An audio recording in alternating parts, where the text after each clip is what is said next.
Assalamualaikum warahmatullahi wabarakatuh. Salam jumpa kembali untuk seluruh sahabat-sahabat YouTuber, sahabat media, serta para pemirsa yang selalu aktif mengikuti konten-konten yang sedang. Termasuk untuk seluruh para pendengar, para penggemar setia di seluruh tanah air Indonesia, Jakarta, Jakarta Selatan, dan sahabat-sahabat negara tetangga kita. Semoga senantiasa kita tetap dalam lindungan Allah Subhanahu wa Ta'ala. Di sini saya pribadi, Bung Cebris, selaku pembawa acara Radio LS yang ada bersama channel Sadam, mengudara kembali untuk Anda dalam acara tanya jawab seputar dunia lain. Kali ini akan saya bacakan saudara Ani yang ada di Jakarta Utara. Akan saya bacakannya supaya lebih abdulnya ya. Ini wanita, saudari. Assalamualaikum warahmatullahi wabarakatuh. Salam jumpa Bang Jebri, salam kenal, salam senggol. Saya Ani dari Jakarta Utara, persisnya ada di Tanjung Priok. Terima kasih atas dimuatnya atensi saya sebelumnya Bang Jebri. Saya kenal-kenal dulu ya, karena saya juga merasa tertarik. Sahabat-sahabat saya udah mendahului daripada saya. Begini Bang Jebri, saya sebetulnya kisah-kisah ini banyak, cuman saya akan memberikan kisah-kisah yang saya pilih dulu yang lebih mengganjal selama ini, Bu Jepri. Pada saat itu kan, ini kejadiannya sih belum lama, beberapa bulan yang lalu. Kami kan terus terang lagi jalan-jalan nih, katakanlah camping gitu ya, Bu Jepri ya. Bersama kawan-kawan, barangkali ada 2-3 kelas, cuman kami terbagi 4 seperti itu. Nah, termasuk kelompok kami ada 25 orang. Cowoknya 10, ceweknya 15. Pada saat kita lagi mencari jejak, di situ kan kita memang lagi uji nyali ya, mencari jejak. Ya kondisinya lumayan deh Bung Jepri, seperti kayak hutan belantara gitu. Tentu saja rute-rute itu memang sudah dijaga ketat oleh kakak pembina, cuman mereka nggak kelihatan, hanya dipantau jarak jauh seperti itu. Di saat saya sedang menuruni di mana adanya selokan Bung Jepri, kita kan nggak pakai tangga ya, jadi turun. Memang si airnya nggak terlalu besar karena memang daerah pegunungan gitu Bung Jepri. Tapi ya kalau menurut saya sih memang cukup agak seram ya, angker gitu, karena barangkali saya itu jarang di lingkup seperti mereka. Tapi saya senang aja gitu karena udaranya segar gitu Bung Jepri. Pada saat mencari jejak di mana adanya rute-rute yang ditentukan oleh kakak pembina, saya itu pas ditanjakan di pohon jati itu Bung Jepri, tiba-tiba ada suara temblung. Saya pikir apa, sesuatu yang jatuh seperti itu, apakah buah, tapi nyatanya di situ nggak ada buah-buahan. Ya namanya lingkungan pohon jati semua, namanya hutan jati, gimana sih Bung Jepri? Nah itu yang bikin saya tanda tanya, suara itu dari mana?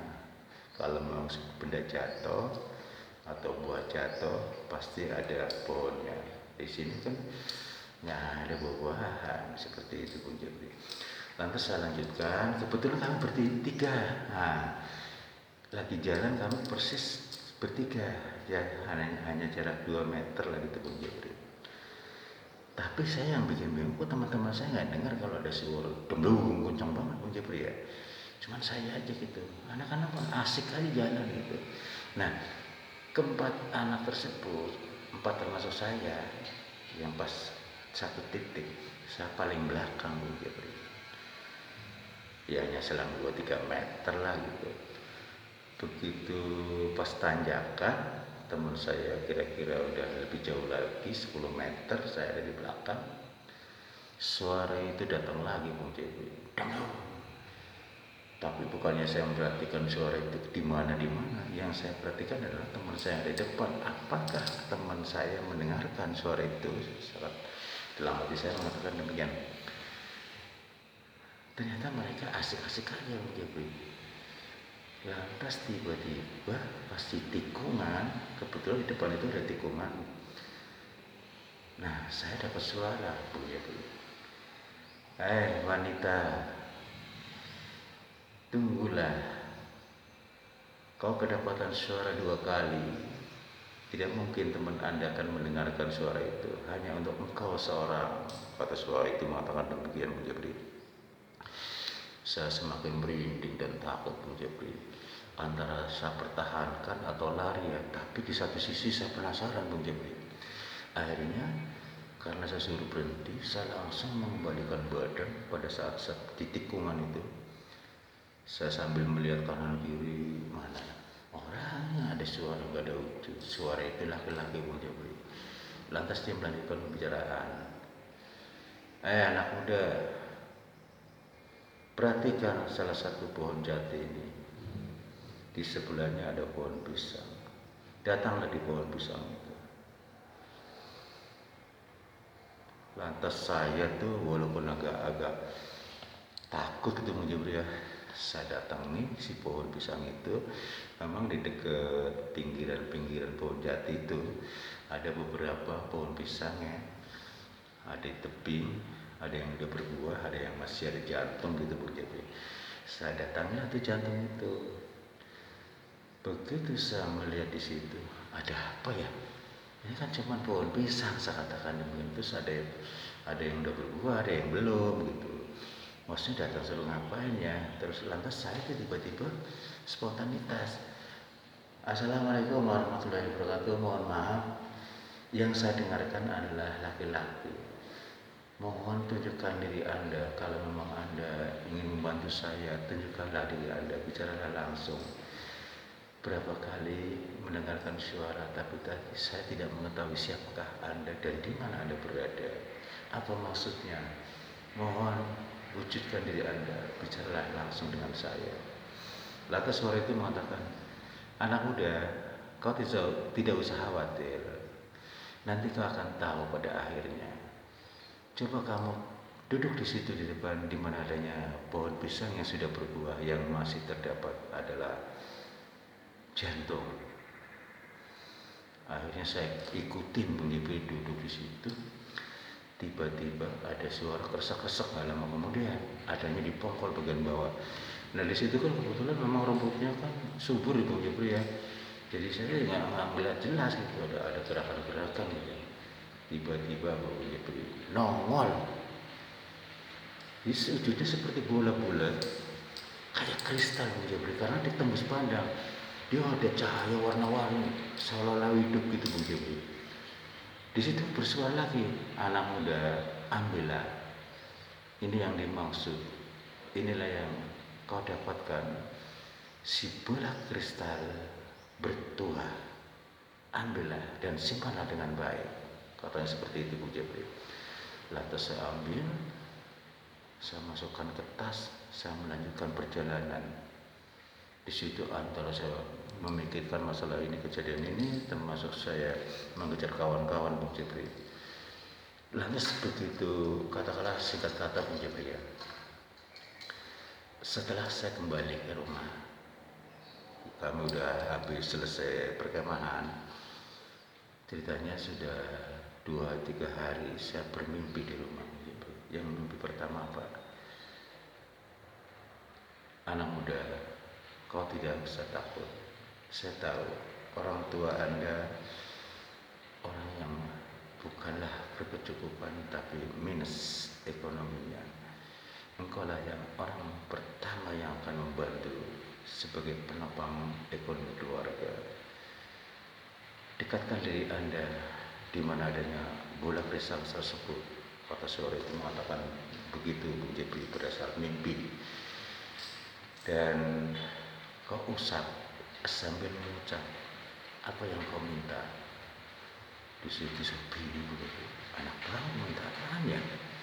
Akhirnya coba Bung Jepri, begitu saya bangun tidur, saya datangin. Kebetulan saya taruh di laci dekat tempat di mana saya belajar Bung Jepri. Saya cuma mengatakan memang saya tahu adanya Bung Jepri, orang tua kami memang tidak punya apa-apa. Ya pokoknya bapak saya kerja serabutan, ibu saya dagang di rumah. Ya kalau kita bicara masalah ekonomi ya terus terang kurang banget. tapi bisa-bisanya kami berusaha mencukupi apapun. Ibarat kata kita makan sepiring lama-lama dalam satu keluarga pun cukup. Tapi pas karena melihat kondisi seperti itu, saya makin kuat begitu dengan adanya tadi bola kristal. Akhirnya saya coba begitu, pas saat orang-orang pada tidur, saya coba bola kristal itu saya taruh di meja sambil saya mengatakan, ya Allah, kalau memang kau izinkan hamba-Mu ya Allah, wujudkan berlian ataupun emas atau uang yang banyak agar hamba bisa membahagiakan kedua orang tua dan adik saya. Allah Maha tahu ekonomi kau seperti apa, kondisi seperti apa, rumah pun tidak bisa dibetulin. Ya Allah, tolong ya Allah, tiba-tiba begitu. Dalam satu meja itu, uang berkepokan semuanya bertumpuk hingga sampai tingginya berapa begitu, 1 meter. Bahkan pada saat hari kedua dapat berlian sebesar biji kastil, banyak banget seperti beras ngumpul. Adanya di mana?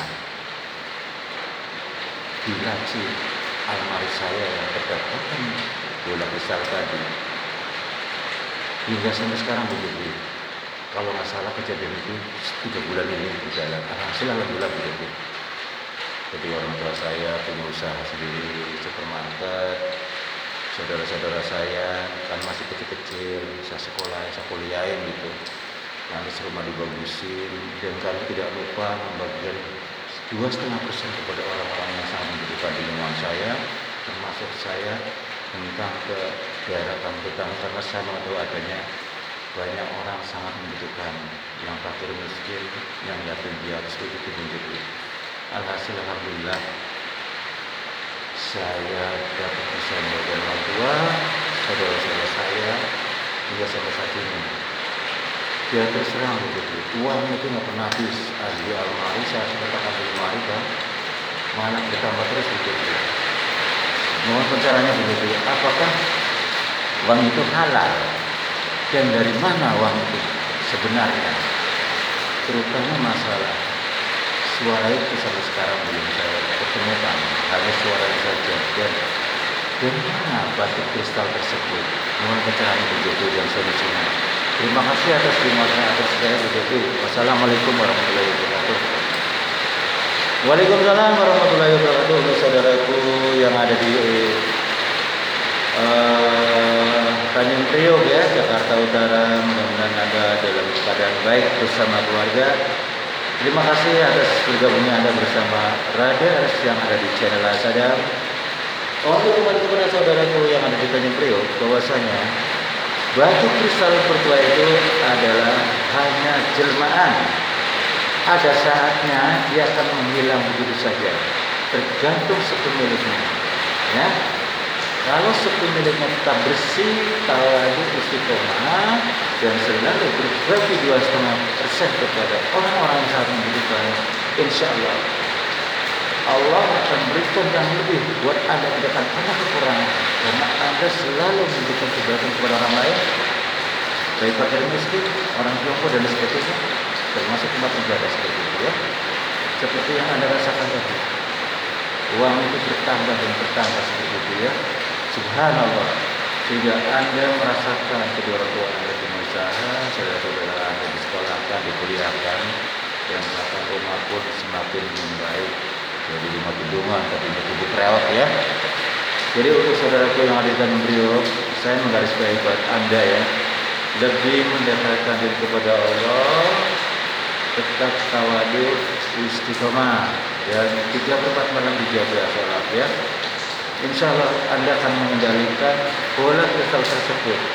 Bukan berarti bola kristal yang bertua tersebut mengendalikan Anda, tapi sebaliknya ya, jangan sampai Anda dikecoh. Yang pertama tadi saya katakan, harapan saya Anda tetap istiqomah, lebih memperbanyak salawat, banyak surat Fatihah 10.000 kali ya, termasuk surat Al-Kahfi 107 sampai ayat 110.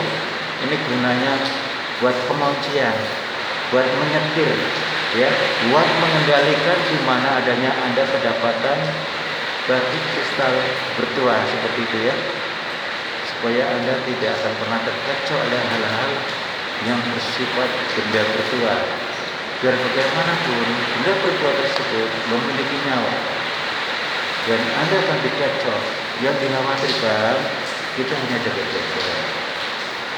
Dia iseng kepada Anda manusia untuk berbuat jahat misalnya. Nauzubillah. Jadi sebelum ada kejadian seperti ini, tawasul kepada Allah, ya, mohon kepada Allah melalui tujuan Nabi besar kita Nabi Muhammad SAW, ya, yang 3/4 ini dijaga. Kenapa saya mengajarkan Anda mengamalkan Al-Fatihah? Itu tujuannya satu, supaya ada setirnya yang menguasai si kodam tersebut, ya, supaya Anda tidak pernah terjadi kejadian-kejadian yang tidak seharusnya terjadi seperti itu, ya.